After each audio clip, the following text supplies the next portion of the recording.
Monthly groceries ఎక్కడ తెచ్చుకుంటారు? చాలామంది ఫ్లిప్‌కార్ట్‌లో బుక్ చేసుకుంటారు గదా! అయితే నేను ఆయిల్ అయిపోయిందనమాట. ఈ మంత్‌లో 5 ప్యాకెట్స్ దాకా తీసుకొచ్చాను.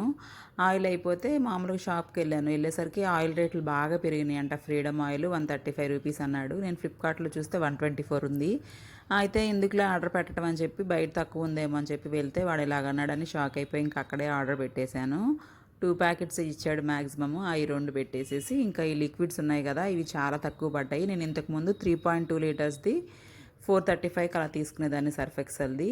అది ఇప్పుడు 4 లీటర్స్‌ది 450కి వచ్చిందనమాట. బెస్టే గదా! మీరైతే వాషింగ్ మిషన్‌లో ఏం లిక్విడ్ వాడతారు? మీరు కూడా సర్ఫ్ ఎక్సెల్ వాడతారా బయట? ఒకవేళ తీసుకుంటే గనక ఎంతకు తీసుకున్నారో నాకు కామెంట్ చేయండి. దాని మీద అయితే మాత్రం రూ. 775 ఉంది. ఫ్లిప్‌కార్ట్‌లో షాపింగ్ చేసినప్పుడు మనకు కాయిన్స్ యాడ్ అవుతూ ఉంటాయి కదా! మీ అకౌంట్‌లో ఎన్ని కాయిన్స్ ఉన్నాయి? నాదేంటంటే 900 కాయిన్స్ ఈ మంత్ ఎండింగ్‌కి ఎక్స్‌పైర్ అయిపోతున్నాయి అని చూపించిందనమాట.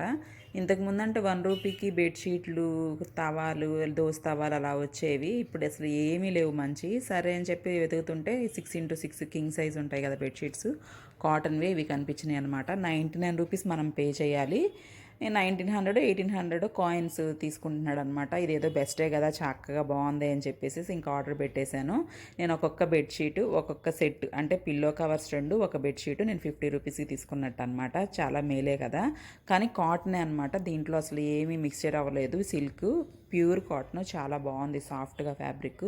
అయితే నేను బెడ్ మీద వేయలేదులేండి, వాష్ చేసిన తర్వాత వేద్దామని ముందు వీడియో తీసాను. కూడా ఏమన్నా కాయిన్స్ తోటి కొనుక్కున్నట్టయితే కనుక నాకు తప్పకుండా కామెంట్ చేయండి. మీకు తెలిసే ఉంటుంది కదా, మన అకౌంట్ పైన కాయిన్ సింబల్ కనిపిస్తుంది, అక్కడ ప్రెస్ చేసామంటే అక్కడ రూ. 1 స్టోర్ అని ఉంటుంది. దాంట్లో వెతికితే కనుక మీకు ఇలా కనిపిస్తాయి. ఎవరికైనా యూజ్ అవుతుందని పెట్టాను. సేల్ నడుస్తుంది కదా, మీరైతే ఇప్పుడు ఏం తీసుకుందాం అనుకుంటున్నారు? నేను కిచెన్లోకి చాలా తీసుకోవాలి, తీసుకున్నాక అది కూడా పెడతాను.